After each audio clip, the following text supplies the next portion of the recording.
Hola.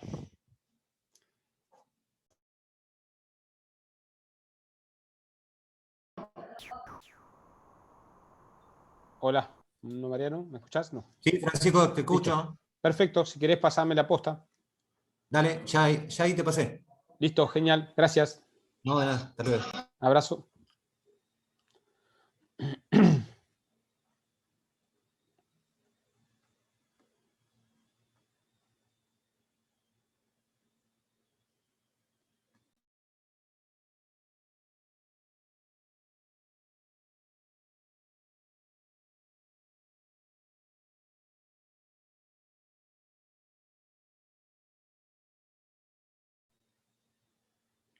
Hola, buenas tardes.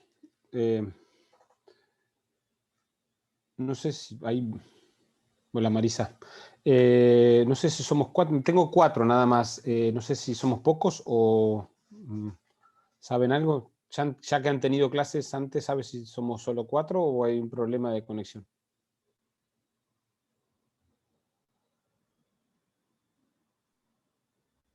Hola, ¿qué tal? Buenas tardes. Creo que Hola. somos poquitos. Bueno, listo. La No, última genial, vez... yo ningún problema. Yo como no, en realidad, digamos, la clase, la semana pasada estuve yo esperando y creo que ustedes también estuvieron esperando, ¿o no? Que les dieran acceso, ¿puede ser? ¿O les avisaron? Sí, estuvimos esperando como 1 hora. Va, yo al menos. Yo igual del otro lado. Evidentemente hubo un problema con la Secretaría Académica o con la facultad y no teníamos acceso. Yo como profesor no puedo acceder al Zoom de la clase hasta que no me den autorización desde la facultad. Entonces por eso estábamos esperando de ambos lados. Bueno, nada, somos pocos. Vamos a comenzar repasando brevemente entonces un poco los temas que me tocan conmigo. Yo soy Francisco Barifi, no sé si ahí dice, soy ayudante de la cátedra de Derecho Internacional Público, Integración. Y bueno, conmigo vamos a dar las bolillas 1 y 6, si no me equivoco, la primera parte introductoria de la materia, y luego la 6, que no recuerdo bien de qué es, creo que es de responsabilidad internacional, creo, pero no lo recuerdo. Vamos variando los temas año a año. Bueno, esto es la primera, digamos, la bolilla 1 es como la introducción a la materia, a la temática. Ustedes saben que esta materia se escucha bien, ¿no? Sí. ¿Todos se escuchan bien? Sí. Bien. Digamos, la materia esta es como quizás va a ser el ámbito del derecho más diferente al que han venido ya estudiando. Es decir, aquí en la carrera seguramente tuvieron introducción al derecho y derecho constitucional en un momento y ya después con todas las materias que hacen a la estructura troncal del derecho, tanto civil y comercial como, bueno, de penal, ¿no? Administrativo, todos los diferentes ordenamientos, pero todo dentro de la estructura constitucional del Estado. Entonces nosotros siempre estudiamos el derecho es un fenómeno principalmente que sucede, digamos, ¿no? Dentro de la estructura del Estado. Justamente lo vieron en derecho constitucional, ¿no? La estructura del Estado se enmarca bajo la noción del Estado de Derecho, desde esa noción de contrato social o de poder constituyente que conforma la estructura política y jurídica de un Estado. Y bueno, es un poco lo que nosotros estudiamos siempre hacia el interno, es decir, cómo es nuestra estructura política, constitucional y normativa dentro del Estado argentino. Bueno, nuestra materia justamente lo que trata es justamente en el reconocimiento de que existen no solamente un Estado, el Estado argentino, sino que existen otros Estados, que forman una especie de comunidad internacional, los cuales tienen las mismas potestades, los mismos poderes que tenemos hacia dentro de nuestro Estado. Dentro de nuestro Estado tenemos la potestad, el poder, la jurisdicción de dictar el derecho, de interpretarlo y de aplicarlo. Pero nuestro derecho, la fuerza normativa, nuestra jurisdicción, justamente se desvanece, pierde su valor, su fuerza normativa, en el momento en el cual trascendemos las fronteras o los límites jurisdiccionales del Estado. Un poco lo que vamos a ver en esta materia es que las jurisdicciones del Estado abarcan diferentes aspectos, desde el punto de vista territorial, marítimo, aéreo. Pero bueno, la idea, como les decía, es en nuestra materia plantea, bajo la existencia de diferentes entidades estatales en el mundo, ya que todas ellas son soberanas, es decir, tienen potestades absolutas para decidir su propio derecho hacia el interno, y por ende ningún derecho de un Estado puede ser superior al derecho de otro, bajo esta misma lógica, ¿no? Entonces es como, yo respeto tu derecho, vos respetas el mío, pero cuando tenemos que relacionarnos entre nosotros, ¿qué derecho vamos a aplicar? Y bien, ahí está básicamente la esencia, el origen del derecho internacional público.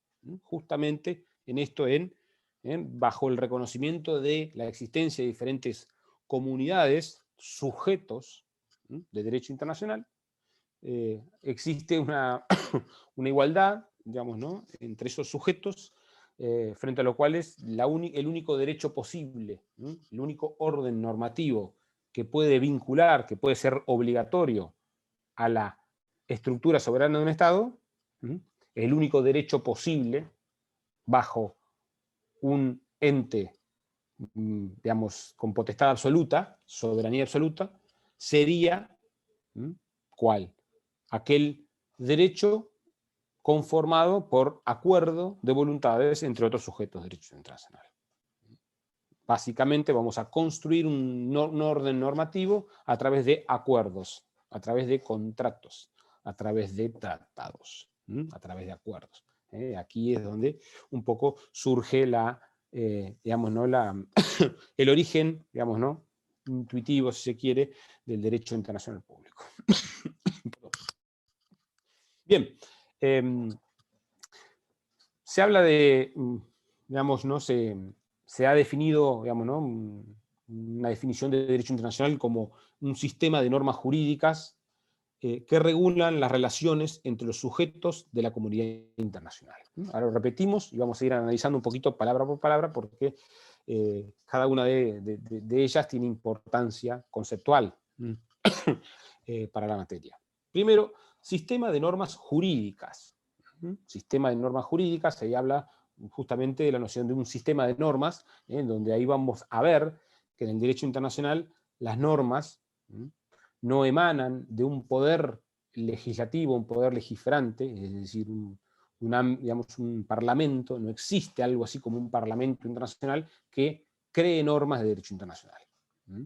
No hay un poder centralizado que regule o del cual emanen las normas, como sí lo existe en el derecho interno. El derecho interno está muy bien determinado por la propia Constitución cuál es el órgano legiferante, cuál es el órgano que emite las normas, sin perjuicio de que el Poder Ejecutivo también tiene una potestad normativa, pero es de vía reglamentaria.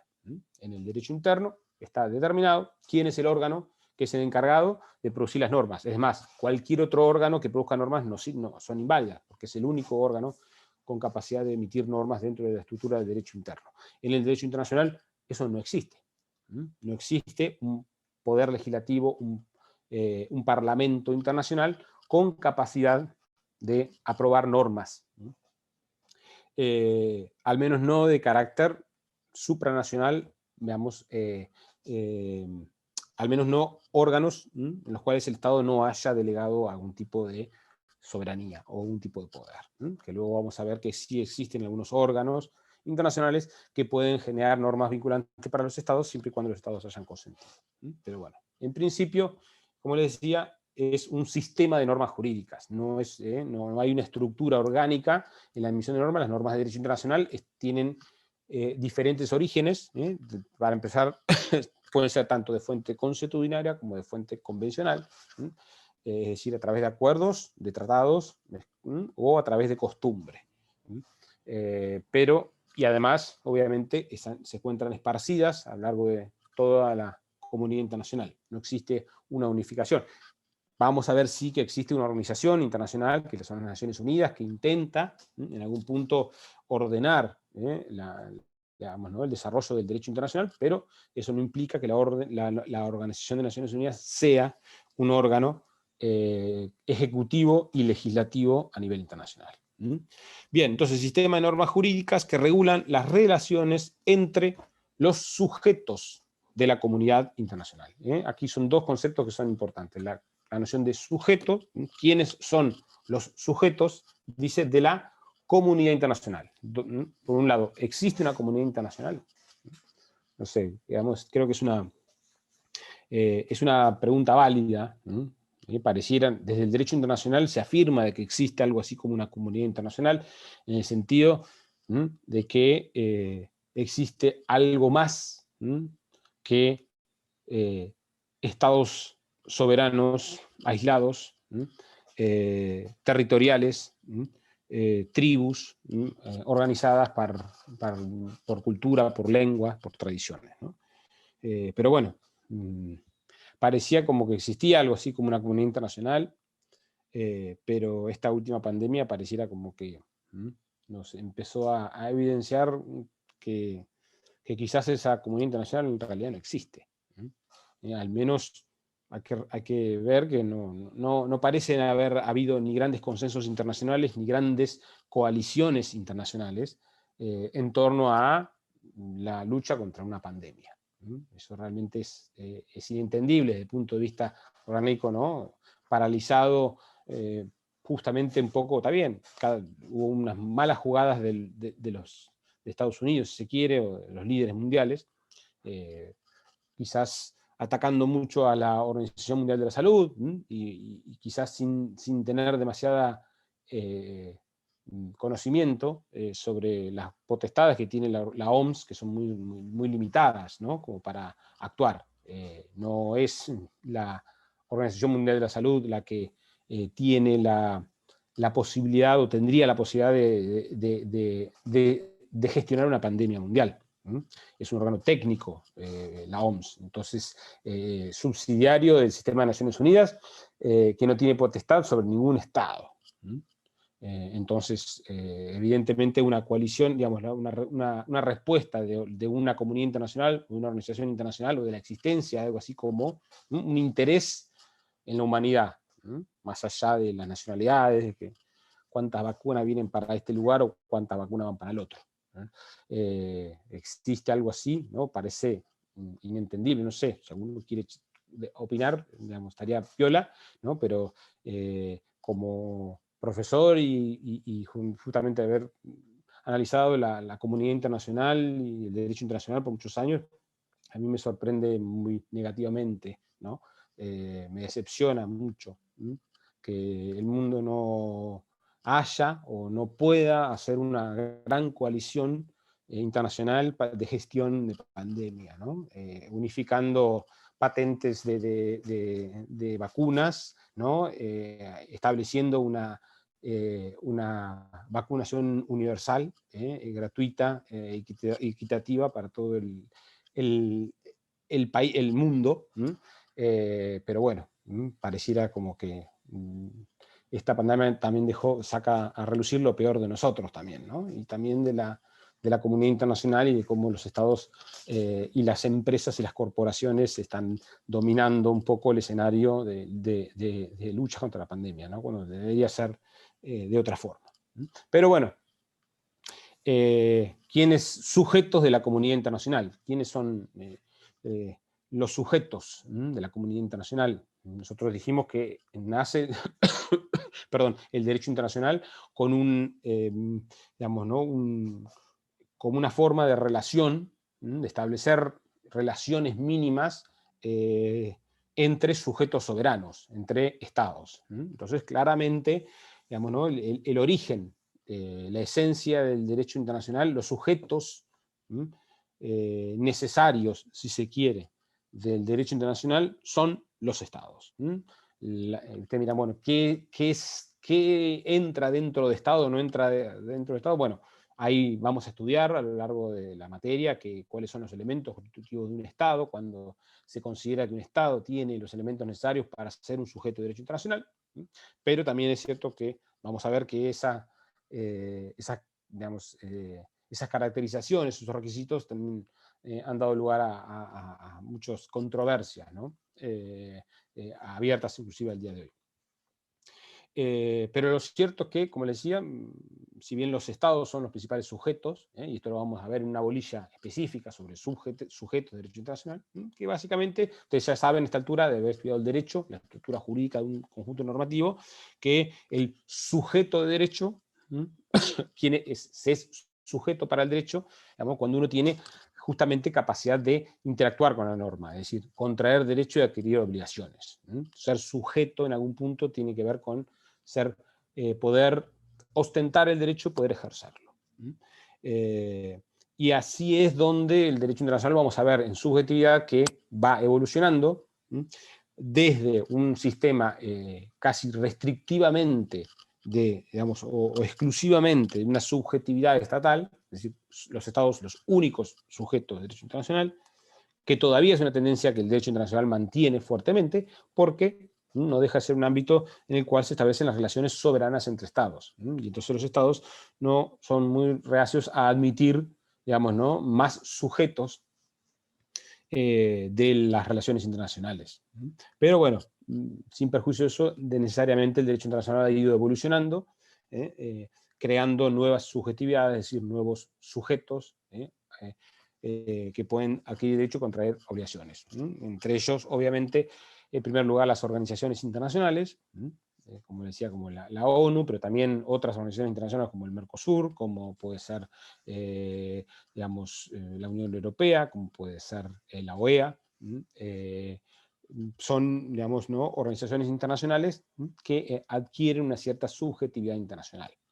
Es decir, pueden encontrar derechos, pueden celebrar tratados y pueden ser responsables internacionalmente por el incumplimiento de normas de derecho internacional. Y vamos a ver un poco cómo el individuo, las personas, digamos, creo que la gran lucha ganada, si se quiere, o la gran evolución hacia el del derecho internacional de post-Naciones Unidas tiene que ver un poco con la progresiva y cada vez más aceptada subjetividad del individuo.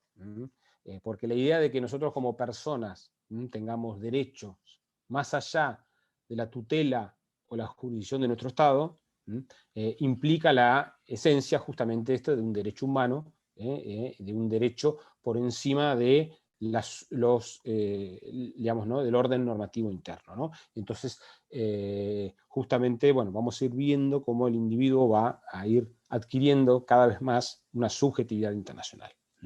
Me gustaría defender, digamos, ¿no?, o sea, de hecho lo defendería teóricamente, o lo escribiría si fuera necesario, ¿no?,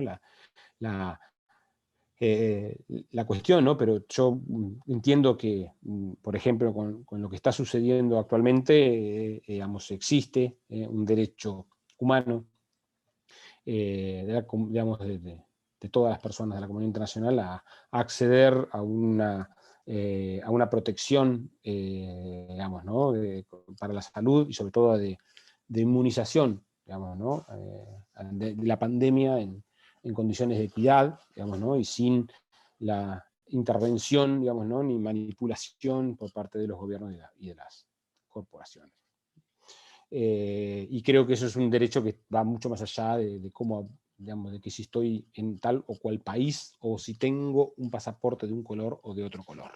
Me parece que de eso plantearía un poco la idea de digamos, de que exista algo más allá de la estructura del Estado, y más allá de la voluntad de los Estados, como puede ser la subjetividad del individuo. Bien, bueno, vamos a ir avanzando un poquito.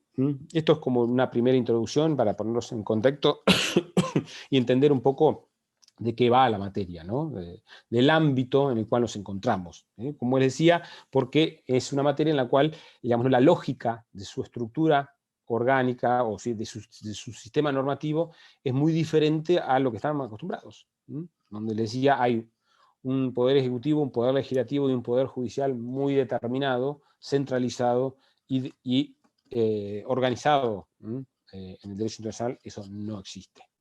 En ningunas, no existe un sistema judicial obligatorio, no existe un poder ejecutivo, no existe un ejecutivo que los estados son a través de la acción colectiva, los que ejercen la ejecución de ciertas normas de derecho internacional muy restrictivas, y no existe un parlamento, no existe un poder legislativo que sea capaz de generar normas.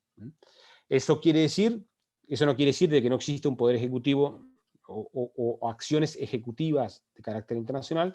Existen, las vamos a ver en la bolilla 2 seguramente, cuando vean el sistema de Naciones Unidas, el sistema de seguridad colectiva y principalmente el accional del Consejo de Seguridad de Naciones Unidas. Y cómo actúa ante, digamos, ¿no?, la ejecución de normas básicas del sistema de Naciones Unidas. Básicamente una amenaza contra la paz y la seguridad internacional, que es el único ámbito de normativo en el cual se reacciona ejecutivamente por parte de una organización internacional, que además puede tener la potestad de contar con el uso de la fuerza. Que eso también, son todos conceptos, todo esto por ahí les parece demasiado amplio lo que estoy hablando, pero son todos temas que vamos a ir tratando en diferentes bolillas a lo largo de la primera parte. No es que se tienen que acordar de todo esto ahora. Eso más que nada para ir uniéndoles conceptos. ¿Ok?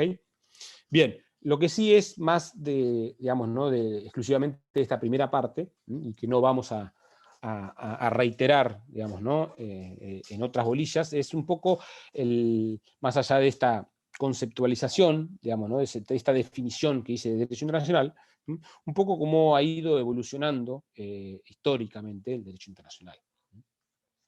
Se hace una especie de clasificación, digamos, ¿no?, de como en tres grandes periodos, digamos, ¿no?, como que se divide históricamente, hay como 3 hitos, sobre todo hay 2 hitos históricos así muy definidos, con fechas, que marcan como un cambio así de radical, si se quiere, del sistema de derecho internacional. Entonces hay como como decía, tres periodos, un periodo que se llama el preclásico, del derecho internacional preclásico, y que básicamente está basado en el derecho romano. Es decir, pensemos que hasta la existencia del Imperio Romano, el mundo, la comunidad, la aldea global, si se quiere, estaba en algún punto gobernada por tribus, que no, digamos, como que se hacían la guerra mutuamente, pero no, digamos, no había grandes imperios, no había grandes estructuras políticas y militares que dominaran de forma, digamos, no muy superior al resto. Entonces había como un gran balance, si se quiere, de tribus, ciudades, si se quiere, sobre todo en el ámbito europeo. El Imperio Romano es el que va cambiando y a lo largo de un siglo, bueno, fue el imperio más prolongado y más importante, ¿no?, de nuestra historia, y el Imperio Romano,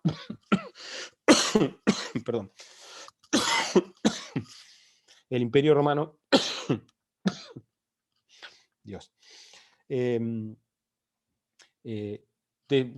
el primer antecedente o gran antecedente de digamos, de una estructura política que, digamos, que ejerce un poder superior, por eso es un imperio, ¿no? La existencia de un imperio tiene que ver con una entidad que es emperadora y por ende digamos, define y domina, si se quiere, a todas el resto de las comunidades existentes, a las cuales va, bueno, de hecho un poco la esencia del imperio es ir conquistando, dominando políticamente y anexando territorios, y así es como el Imperio Romano se va expandiendo por Europa, llegando a África, si se quiere, y hace una gran dominación de Europa durante más de 1000 años.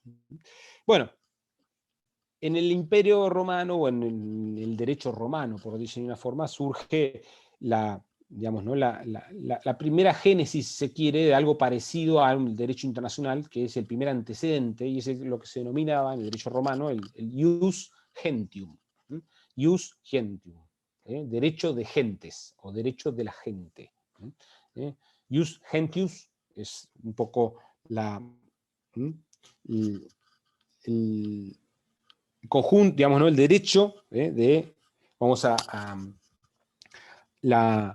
digamos, para los romanos las gentes tenían que ver con las diferentes comunidades. ¿Por qué? Porque para los romanos tenías, digamos, ¿no? los romanos, los nacionales, los civilis, aquellas personas que eran ciudadanos del Imperio Romano, a los cuales se le aplicaba el derecho romano.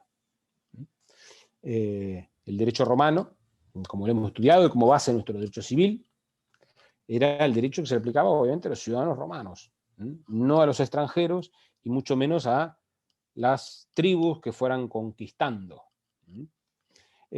Pero, no obstante, sí surge, en algún punto, los romanos se dieron, o sea, una de las cosas que dejó claro la dominación imperial, y es que uno puede dominar un territorio, puede dominar una tribu por años, inclusive dejar una huella, y es un poco lo que pasó con Roma y todas las regiones de Europa, ¿no? La Bavaria, digamos, ¿no? Toda la zona barbárica, si se quiere, digamos, Alemania, pero también llegaron a España, digamos, ¿no? En todo lo que es también Croacia, Grecia, digamos, ¿no? Norte de África, dejaron su huella, su impronta, en algunos casos de forma muy positiva, con ruinas romanas y con grandes conocimiento de la lengua, el conocimiento del derecho, el conocimiento de la ingeniería, pero por otro lado también, digamos, ¿no? Eran pueblos de dominación. Los romanos venían, hacían la guerra, dominaban, y a partir de ahora, aquí, esto es un territorio de Roma, y está dominado militar y políticamente por el Estado romano, pero un poco lo que hace, digamos, ¿no? Lo que tiene que aceptar un poco Roma o el derecho romano en estas situaciones, y es que esas gentes que eran dominadas en los nuevos territorios romanos, también tenían derechos. Tenían un derecho, tenían formas de, digamos, ¿no? digamos, ¿no? de regular las relaciones humanas, y entonces se establece lo que se llama el derecho de gentes, que es un poco un derecho mínimo, como una especie de normas mínimas y básicas jurídicas que se aplican no solamente a los romanos, sino a todas las gentes. Entonces, bueno, esto es como lo que pasa que para los romanos en ese momento no existía la noción de Estado soberano, lo que había son diferentes tribus, diferentes comunidades, ciudades, pero cuando se habla de gentes, no sé, digamos, ¿no? Es un poco las personas, entonces es como, digamos, una subjetividad, digamos, no tan definida como el derecho internacional. Pero lo cierto es que el ius gentium, o la noción de del ius gentium romano, es como la primera vez, o la primera génesis, en la cual se habla de algo como un derecho mínimo, un conjunto de normas mínimas que regulan, digamos, ¿no? las relaciones humanas, más allá de las relaciones dentro de un imperio. ¿Por qué? El derecho romano tenía perfectamente regulado, como hacían los romanos, matemáticamente, y de forma muy, digamos, ¿no? muy efectiva, realmente, digamos, no regularon su derecho. De hecho, es la base de nuestro ius civilis. Ya a esta altura ustedes ya habrán pasado por todos los derechos civiles, pero antes el derecho romano era una obligación, una materia obligatoria, ahora lo es opcional, pero realmente sería para mí muy importante que cualquier estudiante de derecho sepa derecho romano, porque de ahí un poco surge no solamente nuestro ius civiles, también nuestro derecho político, porque de Roma sale el Senado, y de Roma sale un montón también de las estructuras y las inmunidades también estatales, y mucho de la organización política de un Estado también surge del derecho romano. Pero bueno, más allá de la cuestión histórica, digamos, como que ese es el primer antecedente, digamos, ¿no? Y, digamos, ¿no?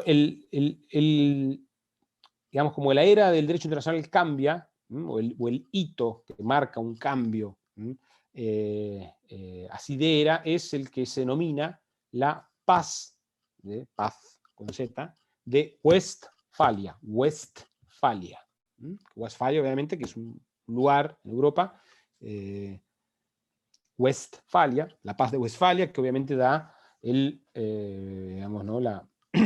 como la culminación de la guerra de 30 años, si mal no recuerdo. Digamos, y que marca justamente el cambio, digamos, ¿no? Digamos, ¿no? de la Edad Media, de un pueblo, digamos, ¿no? de un sistema digamos, de dominación, de un gran imperio, y que después ese imperio se va fragmentando y se van construyendo, se va descentralizando el poder en grandes estados feudales, ¿no? Como grandes feudos, pero esos grandes feudos, ninguno de ellos con grandes, digamos, ¿no? Poderes sobre el otro.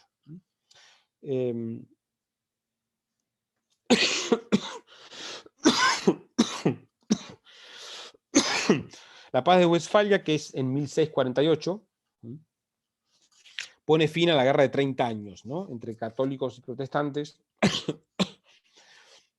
y como te decía, como marca un punto de inflexión, en la medida que, como les decía, cambia el sistema de organización internacional, sienta las principales bases, muy básicas, muy rudimentarias, si se quieren, de lo que sería un orden o una estructura, un ordenamiento jurídico internacional. Ya no como la existencia de diferentes acuerdos, tratados entre estados, sino también el establecimiento de un sistema de organización internacional. Un poco lo que sucede, la guerra de 30 años deja un poco fin de la guerra entre protestantes y católicos y protestantes, ¿no? Digamos, ¿no? Deja en existencia, digamos, ¿no? o deja en evidencia que se erigen quizás en Europa digamos, ¿no? una especie, digamos, por primera vez, la existencia de reinos, que digamos, ¿no? con un equilibrio de poder, reinos con dimensiones, con poderíos militares, económicos y territoriales similares. Por primera vez se van conformando en Europa las diferentes unidades territoriales, unidades, digamos, reinos, como decía, los cuales, el Reino de España, el Reino de Prusia, el Imperio Austrohúngaro, el Imperio también, digamos, el Imperio de Francia, Alemania, también Inglaterra, esos reinos, el Reino Unido, se van conformando como, digamos, ¿no? unidad, digamos, reinos digamos, ¿no? con control amplio de territorio, con control político, pero sin que sus ámbitos geográficos y sus poderes militares sobresalgan sobre los del resto. Es decir, se empieza a equilibrar de facto el poder político y militar en Europa. Hasta antes de eso teníamos, como decía, el antecedente del Imperio Romano, en el cual había un poder absoluto y luego pequeñas comunidades esparcidas. Acá empezamos a tener como una noción, un equilibrio de poder político.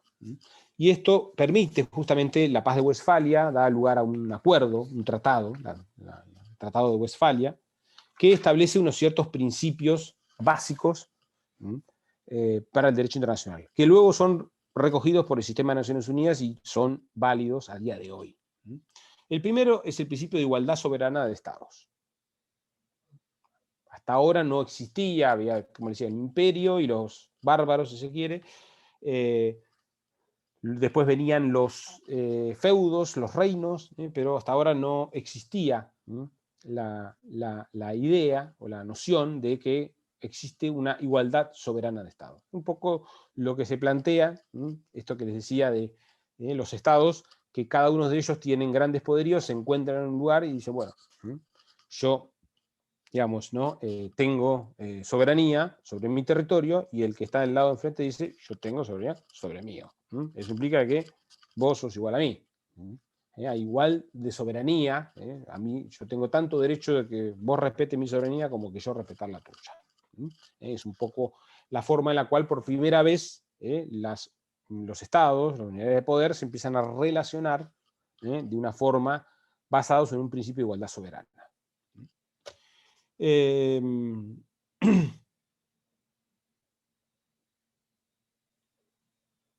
segundo lugar,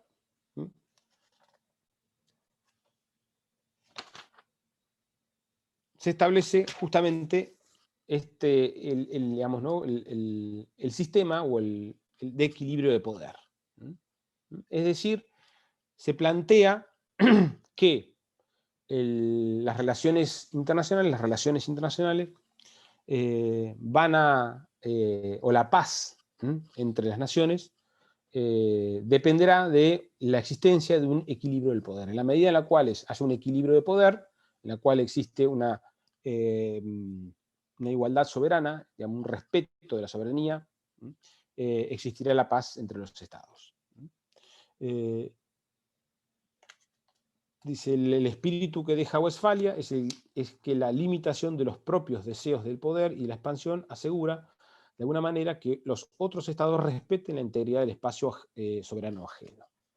Esto es un poco una especie de acuerdo de pacto general de no agresión, de tengo tanto miedo de tu poder militar como tú del mío. Lo que nos conviene es que empecemos a establecer relaciones de paz entre estados a través de acuerdos internacionales. Establecemos un orden internacional en el cual partamos del principio de equilibrio del poder. De aquí surge el principio básico de derecho internacional relacionado con esto, que es pare imparem non habet imperium. Entre pares, entre iguales, no existe poder, no existe soberanía sobre el otro, no existe imperium, porque de eso va a surgir también, lo vamos a seguir viendo a lo largo de esta primera y segunda parte, la idea o el concepto de jurisdicción, de inmunidad de Estado. Es decir, la inmunidad que tengo es justamente, yo respeto tu derecho soberano, tú respetas el mío, tu imperio, tu poder, no sobresale sobre el mío y viceversa. Entre pares no tenemos poder, non habet imperium. Bien.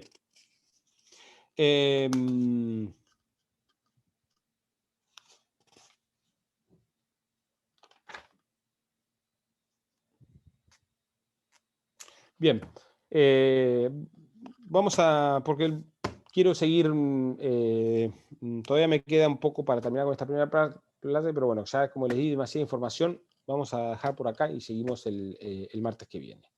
Vamos a seguir con esto, nos quedamos en lo que es hicimos el periodo preclásico, el periodo westfaliano, un poco con lo que les planteé, y ya la próxima clase cerramos la bolilla con lo que es el derecho internacional contemporáneo. ¿Ok? Así que bueno, nada, los dejo por aquí. Buenas tardes y nos vemos la semana que viene. ¿Ok? Chao. Chao, hasta luego.